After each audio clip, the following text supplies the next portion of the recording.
Un mouvement peut faire la différence. Un mouvement peut effacer toutes les différences. Un mouvement peut libérer toute une génération.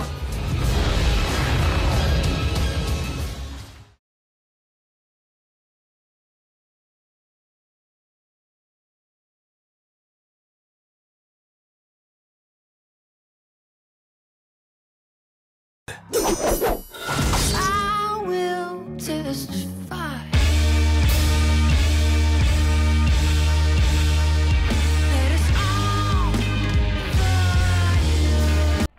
En fait, c'est un événement qui est organisé à la fois par le Pink Bloc et la Dyke March, donc la marche des lesbiennes. On est deux groupes qui avons la réputation d'être des groupes radicaux. Donc en fait, un groupe radical, ça veut dire que nous, on pense qu'il faut prendre le mal à la racine. Et qu'il n'y a pas juste des vilains homophobes qui agissent, mais qu'il y a des systèmes d'oppression derrière, que sont l'hétérosexisme, le sexisme, le racisme et le capitalisme qu'il faut les combattre. Et par exemple, il y a l'événement qui s'est passé au Saint-Sulpice, mais 2 semaines avant, il y a deux gars qui se sont fait mettre à la porte d'un bar à Québec. En novembre dernier, il y a eu une agression lesbophobe ici même. Et combien de fois est-ce qu'on entend que 2 gars qui s'embrassent, c'est dégueulasse? Que 2 filles qui s'embrassent, c'est érotique et ah tiens, on va leur proposer un plan à 3. Donc pour nous, tout ça, c'est inacceptable. Donc on est venu ce soir pour répandre notre amour sur Montréal.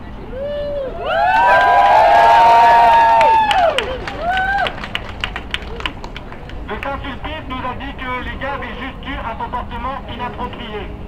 Ce qu'on se demande, c'est si c'était 2 filles qui s'étaient embrassées, est-ce que ça aurait été un comportement inapproprié? Non.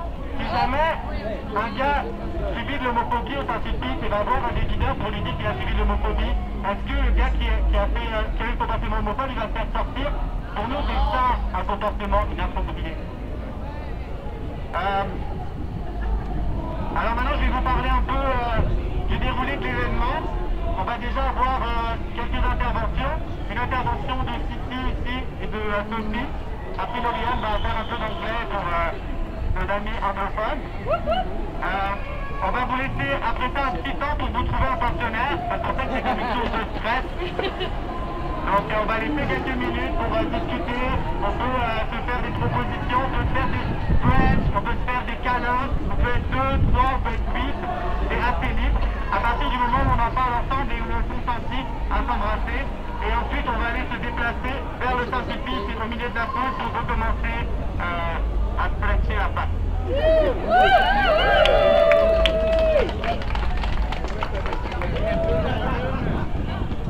Allô? Si on est sur le point ici, Saint-Denis McDonald, c'est qu'en novembre dernier, il y a eu une attaque lesbophobe qui s'est passée juste ici. Dans le fond, moi et 5 autres amis, on était agressés, autant verbalement que physiquement. La violence ne s'est pas seulement déroulée sur ce coin de rue, mais continué sur Internet. Le lendemain, les gens nous ont accusés d'avoir provoqué. Provoqué parce qu'on a demandé des excuses, provoqué parce qu'on est différente de la masse hétéronormative, provoqué parce qu'on a osé dire un mot tabou à voix féministe. Suffit de se faire mettre le blâme sur les victimes. Suffit de laisser notre identité servir comme insulte. Suffit de subir la silence. Suffit de mentir aux enfants. Laisse-les faire, ils vont se tanner. C'est pas vrai. Ils ne tannent pas. Jamais. La solution ne sera jamais dans l'absorption passive des violences à notre égard. La seule chose que ça réussit à faire, c'est de nous faire souffrir seuls pour laisser la violence s'installer en nous. Une violence autodestructrice. Tout ce que ça fait, c'est nous transformer en nos propres bourreaux. Ne leur donnons pas raison, ça c'est faux, parce qu'on reste silencieux et silencieux. Ne les laissons pas nous avoir. Dénonçons, crions plus fort s'il le faut. Mais de grâce, ne restons pas passifs. Soyons solidaires. Une lesbienne affirme dans sa chronique qu'il s'agissait d'un acte isolé. Je le prends comme une parole complice, ayant pour effet de banaliser les violences envers les lesbiennes. Un site se décrivant comme la référence lesbienne, qui donne aucun sport et ne dénonce pas l'agression.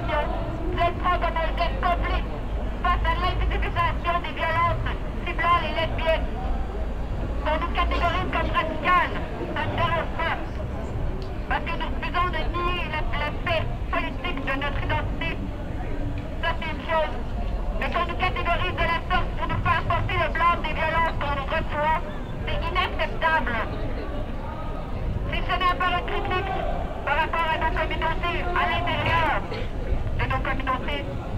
C'est parce qu'on a besoin de solidarité entre nous d'abord pour pouvoir vaincre l'hétérosexisme et le cissexisme.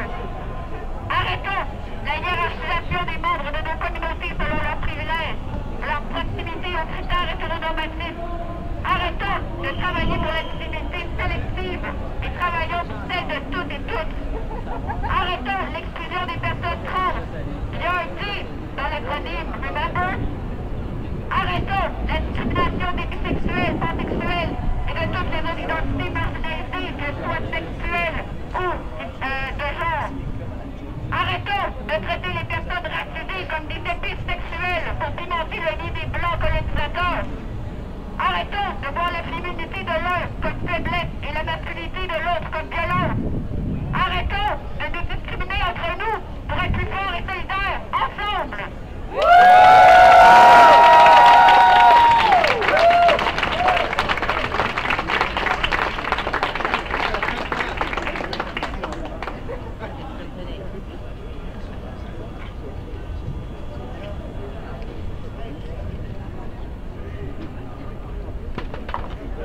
Allô?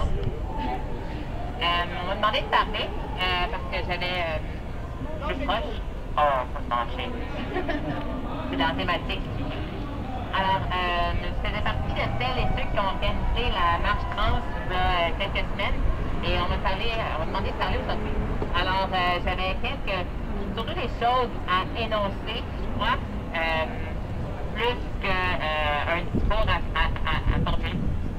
Alors, je ne suis pas ici pour dénoncer les agissements de Durman Zélé. Je suis pas non plus ici pour me plaindre des décisions de l'administration du Saint-Sulpice. Je suis ici parce qu'on a rarement l'occasion de décrire les micro-agressions que plusieurs groupes minoritaires subissent comme des injonctions. Ces micro-agressions-là affrontent pas les manchettes.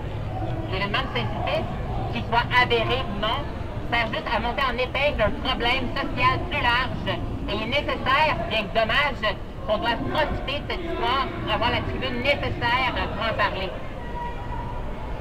Que les événements du vendredi dernier soient homophobes ou non, c'est pas la question. On est ici pour dénoncer un problème sociétal, pas les agissements du Durman.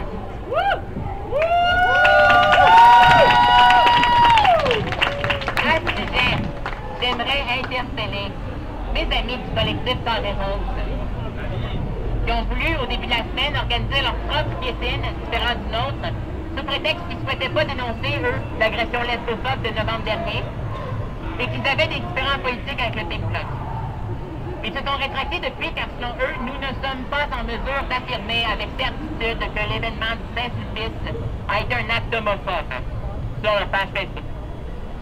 Quant à moi, toutes les raisons sont bonnes pour dénoncer l'homophobie, la lesbophobie et la transphobie. Seules les situations visibles et auxquelles on peut apporter des preuves tangibles étaient recevables et valables, il n'y en aurait plus de problème. J'en profiterai également pour dénoncer la misogynie qui accable toutes les strates de la société et qui m'a été donné de voir à l'œuvre, même dans les communautés LGBT. Puis en passant, j'insiste pour qu'on dise des communautés LGBT.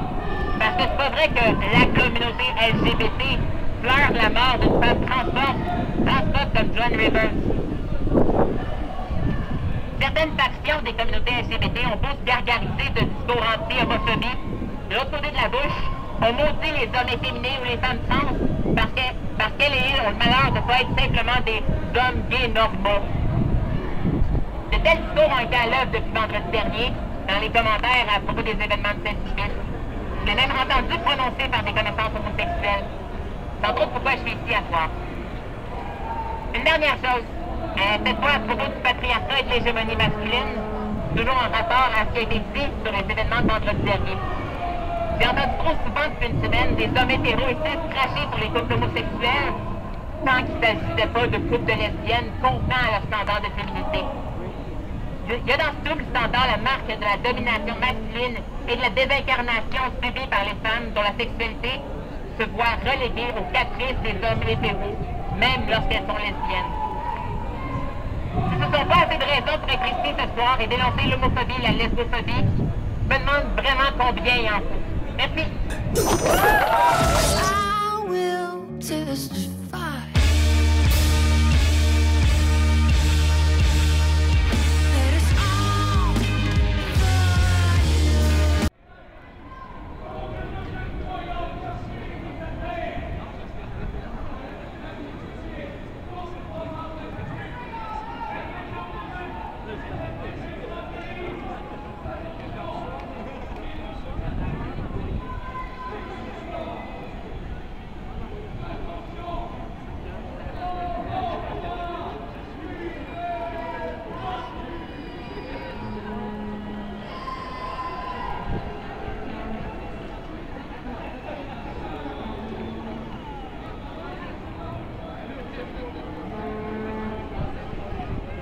I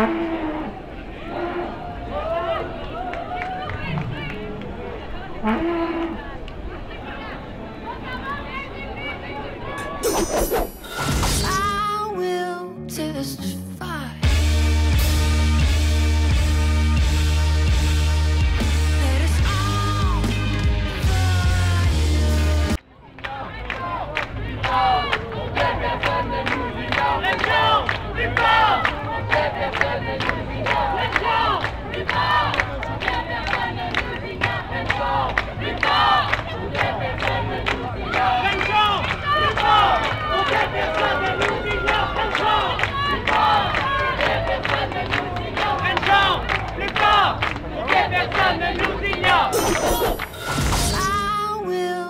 testify. That it's all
I will testify.